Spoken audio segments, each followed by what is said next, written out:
Bonsoir, nous vous invitons à suivre avec nous un programme présenté par la Fédération des Églises Adventistes du 7e jour. Le message de ce soir, nous espérons, vous sera d'une grande bénédiction et édification. Bonsoir, je suis heureuse de vous retrouver ce soir, chers jeunes, chers enfants, chers parents et adultes aussi, bien sûr. L'histoire de ce soir, nous commençons avec un peu de mythologie. Avez-vous déjà entendu parler d'un jeune homme qui aimait se voir tellement qu'il restait des heures et des heures devant son visage qui se reflétait dans la rivière?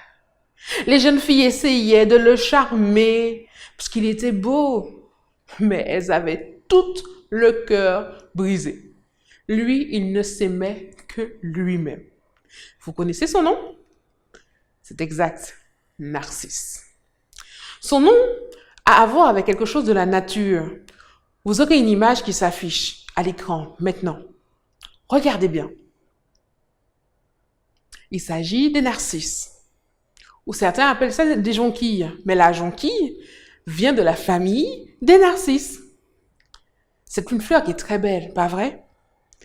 Mais avez-vous déjà vu des narcisses dans des bouquets ou dans des compositions? Non, pas vraiment.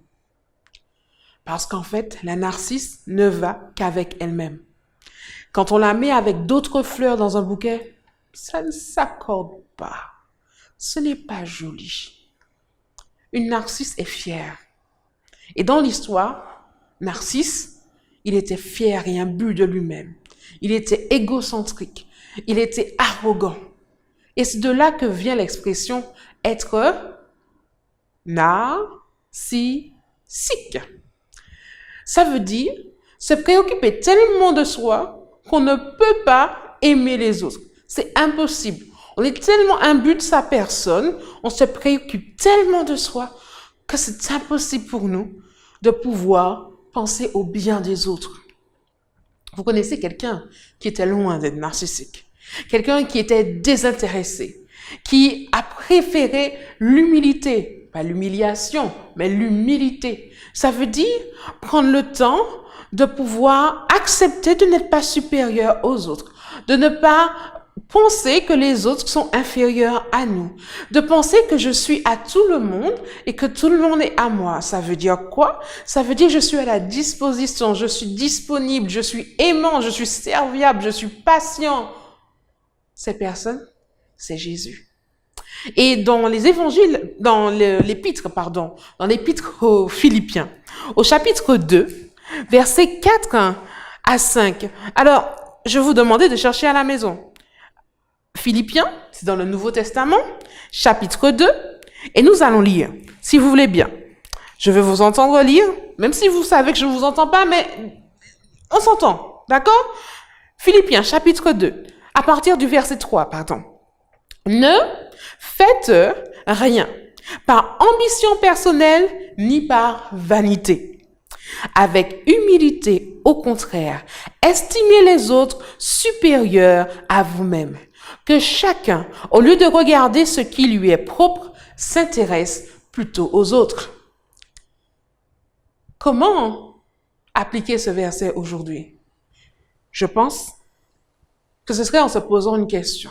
Comment cette semaine, je peux faire preuve d'humilité et d'amour envers les autres, comme Jésus l'a fait? On fait silence et on prie. Ferme les yeux. Seigneur Jésus, merci pour ton exemple. Merci de nous avoir montré que être comme Narcisse, c'est pas une bonne chose. Aide-nous à nous positionner, à vouloir savoir quelle sorte de fleur que nous voulons être. Dans quelle belle composition nous pouvons être si nous sommes des fleurs qui aimons les autres. Aide-nous à vivre en harmonie les uns avec les autres. Au nom de Jésus. Amen. À très bientôt pour un autre message en 5 minutes.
Chers amis, je vous salue.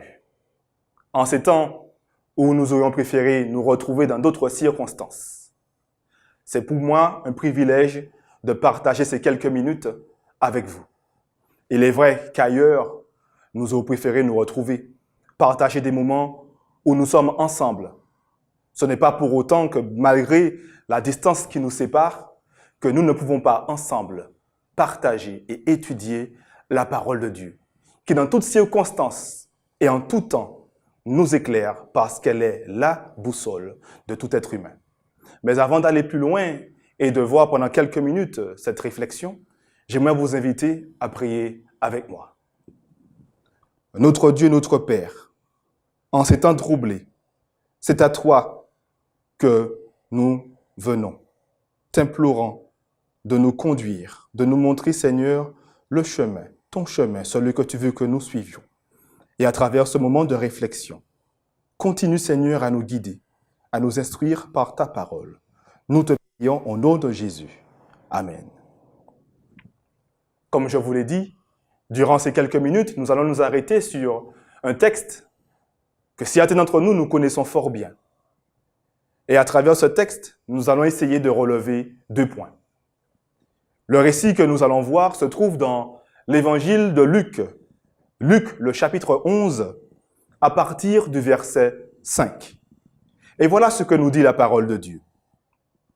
Il leur dit encore, en faisant référence à Jésus, « Si l'un de vous a un ami et qu'il aille le trouver au milieu de la nuit pour lui dire, « Ami, prête-moi 3 pains, car un de mes amis est arrivé de voyage chez moi et je n'ai rien à lui offrir. » Et si, de l'intérieur de sa maison, cet ami lui répond, « Ne m'importune pas, la porte est déjà fermée, mes enfants et moi-même sommes au lit.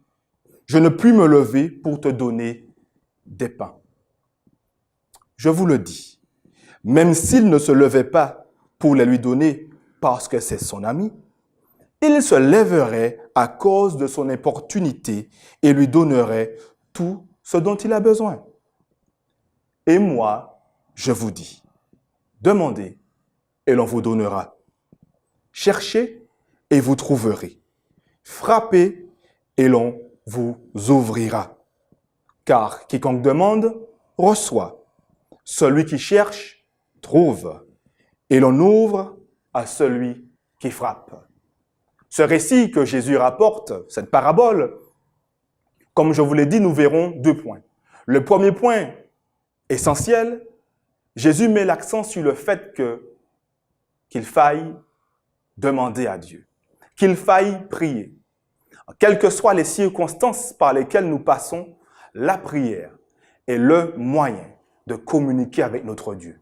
Non seulement communiquer, mais lui demander. Et à travers ce récit où Jésus montre le fait que même si l'ami n'offrirait pas les 3 pains que lui demande son voisin, mais parce que celui-ci insiste, il finira par lui donner.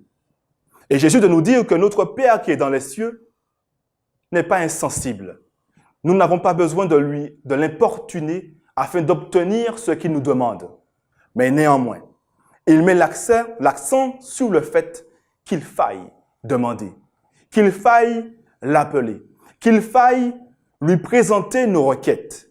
Et de ce temps dans lequel nous vivons, nul besoin de vous rappeler. Ce temps que nous n'avons point connu, mais pourtant, nous le vivons. Il est vrai que certains, à travers certains films de fin des temps, pourraient dire, nous le savions déjà. Néanmoins, nous sommes actuellement dans cette période. Alors quoi faire?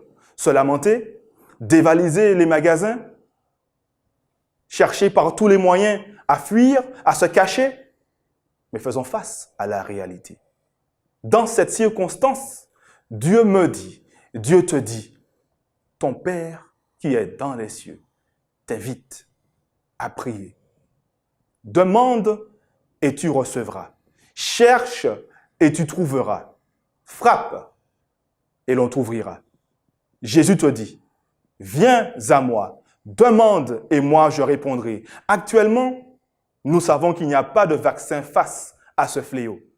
Nous pourrons dire, oui, c'est la fin des temps, Dieu avait déjà averti, ou encore faire référence à certains ouvrages ou certains récits qui prédiraient ces choses. Mais la réalité est, cela m'apporte quoi? Par contre, Dieu me dit, dans ces circonstances, il ne m'abandonne pas. Dans cette situation, il ne m'oublie pas. Dans ce moment de trouble que tu connais, par lesquels tu passes, Dieu te dit, demande. Quoi demander? Commençons d'abord par demander à Dieu de nous donner de la sagesse. De la sagesse afin de trouver les bons mots. Comment encourager et non faire l'inverse.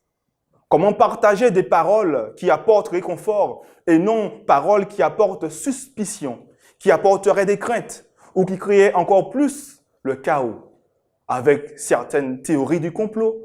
Actuellement, ce n'est pas ce dont nous avons besoin. Ce dont nous avons besoin, ce sont des paroles fortes.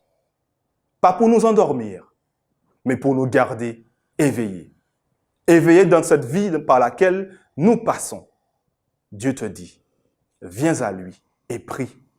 En ce sens, prie ton Père qui est dans les cieux, afin qu'il vienne en aide à toutes ces personnes qui ne savent où aller, où chercher.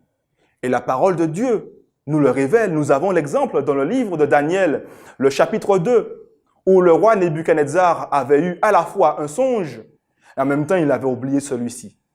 Bien qu'il était de coutume que ces satrapes, ces magiciens et autres lui expliquent ce rêve. Ils se trouvent tous face à une difficulté.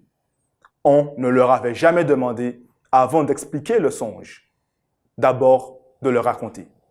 Ces hommes vont donc dire au roi, ce que tu demandes est impossible. Et par la suite, Daniel, idem, dira au roi Nebuchadnezzar, ta requête pour tout homme est impossible. Mais il y a un Dieu dans les cieux qui sait tout, qui connaît tout. Et lui, il a la réponse. Et cette réponse qu'il avait à l'époque de Nebuchadnezzar, il l'a également à notre époque. Daniel a obtenu la réponse à la prière de Nebuchadnezzar en s'adressant lui-même à Dieu. Il a prié avec ses compagnons.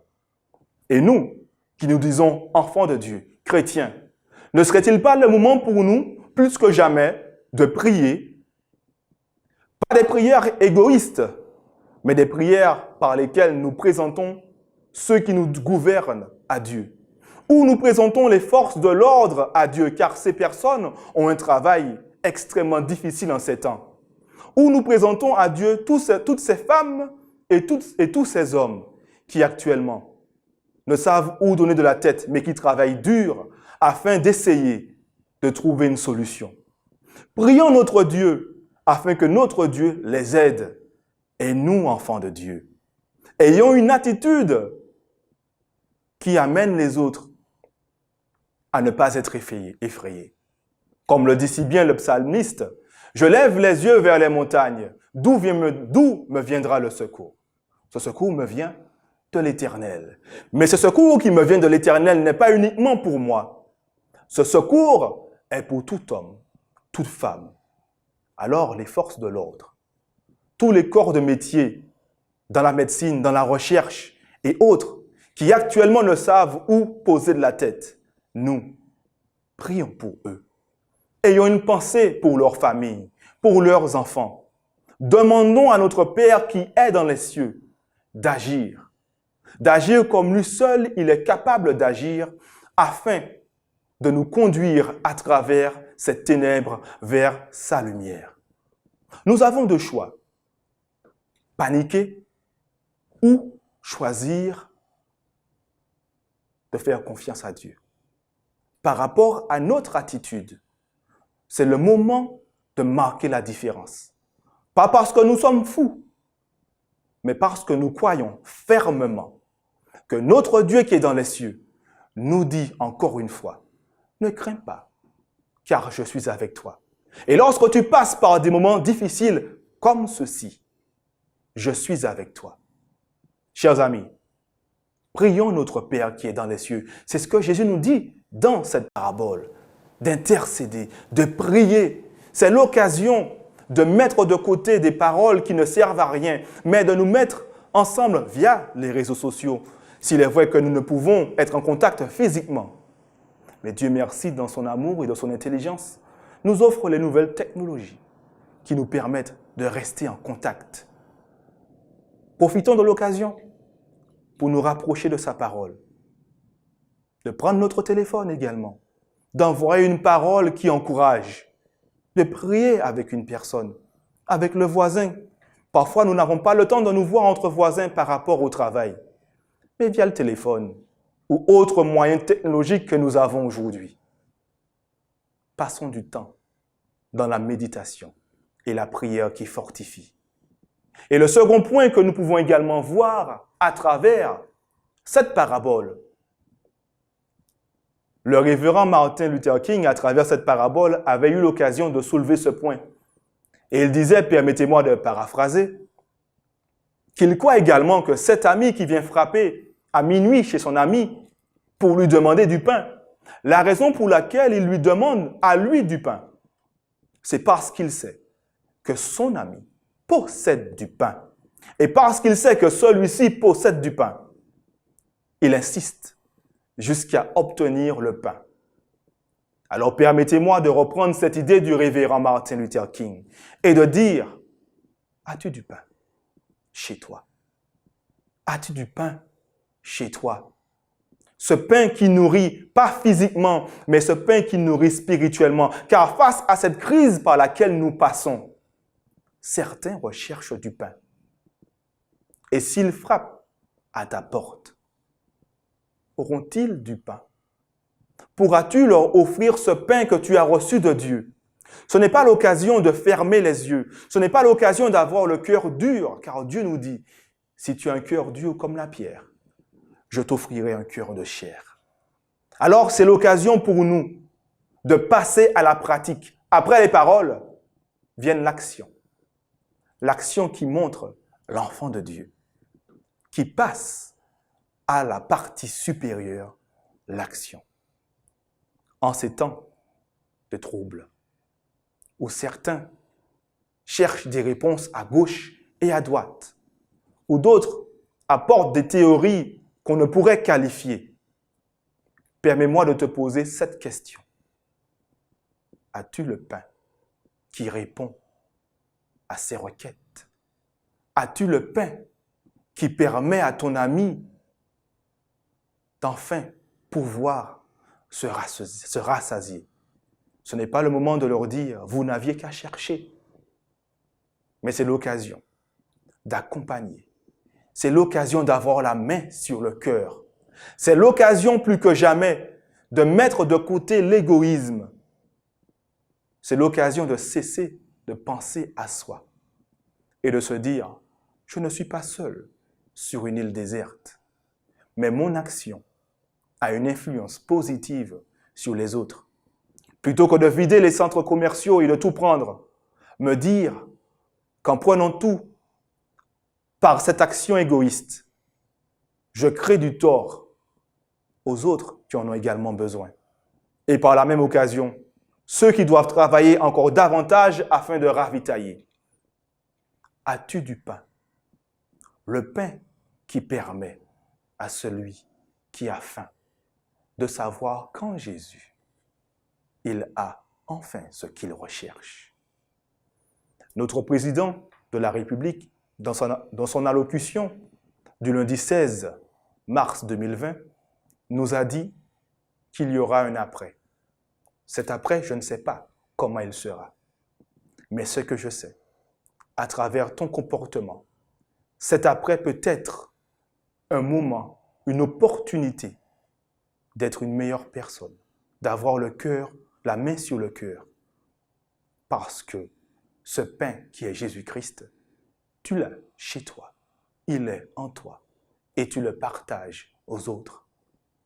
C'est le seul moyen pour nous, à travers cette tempête par laquelle nous passons aujourd'hui, de nous dire, je ne crains rien.